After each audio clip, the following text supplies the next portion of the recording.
Hello friends, வணக்கம். எல்லாரும் எப்படி இருக்கீங்க? இன்றைக்கி நீங்கள் பார்த்துட்டு இருக்கிறது ஒரு சூப்பரான பிரண்டை தான். இந்த பிரண்டையை வச்சு நம்ம இன்றைக்கி ஒரு துவையல் பண்ணலாங்க.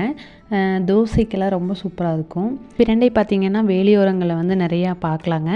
இதில் வந்து நிறைய மருத்துவ குணம் இருக்குது அப்படின்னு சொல்கிறாங்க. இந்த பிரண்டை வந்து கொடி வகையை சார்ந்தது தான். இப்போ பார்த்திங்கன்னா இந்த பிரண்டையை வந்து நிறைய பேர் வந்து சுத்தம் பண்ணுறது ரொம்ப கஷ்டம்னு சொல்கிறாங்க. ஆனால் அது வந்து ரொம்ப கஷ்டம்லாம் கிடையாதுங்க. ரொம்ப ரொம்ப ஈஸியான ஒரு வேலை தான். எனக்கு வந்து இந்த பிரண்டை சட்னி ரொம்ப பிடிக்கும். அதனால் நான் வந்து அடிக்கடி பிரண்டை வாங்கி சட்னி செஞ்சு சாப்பிடுவேன். இதை எப்படி சுத்தம் பண்ணுறதுன்னு பார்த்தீங்கன்னா, அந்த மேலால் இருக்க அந்த தோல் பகுதியை மட்டும் நம்ம வந்து நீக்கணும். ஏன்னா அதில் வந்து அந்த ஒரு மாதிரி அரிப்புத்தன்மை இருக்குது. அதனால் வந்து நம்ம அந்த தோலை மட்டும் நீக்கிக்கலாம். இப்போ பார்த்திங்கன்னா கையில் நம்ம லைட்டாக தேங்காய் எண்ணெயை தடவிக்கலாங்க. ஒரு கத்தியை வச்சு பிரண்டைக்கு நடுவில் கட் பண்ணி இந்த மாதிரி இழுத்தீங்க அப்படின்னா அழகாக வந்துடும். இதே மாதிரி நம்ம எல்லாத்தையுமே கட் பண்ணிக்கலாம். அப்புறம் இன்னொரு விஷயங்க, பிரண்டையில் பார்த்திங்கன்னா கொழுந்தாக இருக்கிறத மட்டும்தான் யூஸ் பண்ணணும். நம்ம வந்து முத்தி இருக்க பிரண்டையை வந்து எடுத்து யூஸ் பண்ணக்கூடாது. அது ஈஸியான அரிப்பு கொடுக்கும். அப்புறம் சொல்ல மறந்துட்டேன், நீங்கள் இப்போ தான் ஃபஸ்ட் டைம் என்னோடய வீடியோ பார்க்குறீங்க அப்படின்னா என்னோடய வீடியோவுக்கு சப்ஸ்கிரைப் பண்ணிக்கோங்க. பெல் ஐக்கானையும் கிளிக் பண்ணிட்டு அப்படியே ஒரு சின்னதாக லைக் போட்டுருங்க. வாங்க வீடியோக்குள்ளே போகலாம். இப்போ பாருங்கள், எல்லா பிரண்டையும் நான் சுத்தம் பண்ணி வச்சுட்டேன். இந்த மாதிரி வந்து நம்ம க்ளீன் பண்ணி எடுத்து வச்சுக்கலாங்க. கையில் வந்து முக்கியமாக வந்து கொஞ்சம் கொஞ்சமாக எண்ணெய் தடவிக்கிட்டே இருங்க. அப்போ தான் வந்து அந்த அரிப்பு கொஞ்சம் கம்மியாகும். கை சூடானதுக்கப்புறமா அதில் கொஞ்சமாக நல்லெண்ணெய் சேர்த்திக்கலாம். நல்லெண்ணெய் சேர்த்திட்டு கடலப்பருப்பு உள்ளே போட்டுக்கலாங்க. கடலப்பருப்பை வந்து நான் ஒரு 1.5 ஸ்பூன் போட்டிருக்கேன். கடலப்பருப்பு வந்து சட்னிக்கு ரொம்ப நல்லாயிருக்கும். இப்போ வந்து கடலப்பருப்பு பொரிஞ்சிருச்சு. அடுத்தது சீரகம், மிளகு சேர்த்திக்கலாங்க. மிளகாய் போடுறத விட நம்ம மிளகு வந்து கொஞ்சம் ஜாஸ்தியாக சேர்த்திக்கிறது இன்னும் நல்லாயிருக்கும். இப்போ வந்து மிளகு பொரிஞ்சிருச்சுங்க. அடுத்தது பூண்டு சேர்த்திக்கலாம். பூண்டு வந்து ஒரு கட்டை பூண்டுன்னு சொல்கிறாங்களா, அதை நான் அப்படியே முழுசாக சேர்த்திக்கிட்டேன். பூண்டு வந்து நம்ம எவ்வளோக்கு எவ்வளோ சேர்த்துறோமோ அவ்வளோக்கு அவ்வளோ நல்லது தான். அடுத்தது சின்ன வெங்காயம் பார்த்திங்கன்னா ஒரு கைப்பிடி அளவுக்கு சேர்த்திருக்கேன். இப்போ இது ரெண்டையும் வந்து நல்லா வணக்கிக்கலாம். இது இப்போ வணங்கிட்டு இருக்கட்டுங்க. அடுத்தது நம்மளுக்கு தேவையான அளவுக்கு மிளகாய் சேர்த்திக்கலாம். நம்ம ஏற்கனவே மிளகு சேர்த்திருக்கோம்.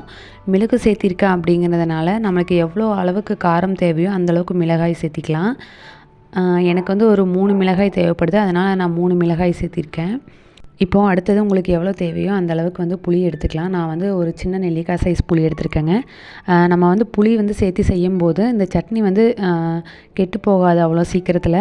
அதே மாதிரி பார்த்திங்கன்னா புளிப்புத்தன்மை, பிரண்டையோட துவர்ப்புத்தன்மை, அப்புறம் இந்த காரம், உப்பு எல்லாம் சேர்ந்து நம்ம தோசைக்கு தொட்டு சாப்பிடும்போது இன்னும் சூப்பராக இருக்குங்க.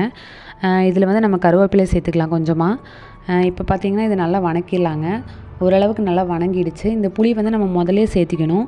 என்ன காரணம்னு கேட்டிங்கன்னா, புளி வந்து நம்ம மிக்ஸி ஜாரில் கடைசியில் சேர்த்து அடிக்கும்போது அது சீக்கிரமாக அரைப்படாது. அதனால் நம்ம என்ன பண்ணுறோன்னா, முதல்லே வணக்கும் போது புளியை வந்து நம்ம சேர்த்துக்கிட்டோம்னா பொருட்கள் வணங்கும் போது இந்த புளியும் சேர்ந்து நல்லா வணங்கிடும். அப்போ நல்லா மிக்சியில் அரைப்பட்டு வருங்க. இப்போ வந்து நம்ம அந்த வணக்கின பொருட்களையெல்லாம் தனியாக எடுத்து வச்சுக்கலாம். கொஞ்சமாக நம்ம நல்லெண்ணெய் சேர்த்திக்கலாங்க. நல்லெண்ணெய் சேர்த்திக்கிட்டு இந்த பிரண்டையை நம்ம சுத்தம் பண்ணி எடுத்து வச்சுருக்க பிரண்டையை வந்து நம்ம நல்லா வணக்கணும். இப்போது ஏன்னு கேட்டிங்கன்னா, நம்ம இப்படியே வந்து அதில் போட்டு நல்லா அரைக்குறையாக வணங்குச்சு அப்படின்னா அந்த வாயில் வந்து ஒரு மாதிரி மக்கிற தன்மைன்னு சொல்லுவாங்களா, அந்த மாதிரி அதனால் நம்ம இது என்ன பண்ணுறோம் அப்படின்னா, இந்த மாதிரி நல்லா எண்ணெயில் கொஞ்சமாக வணக்கிக்கலாம்.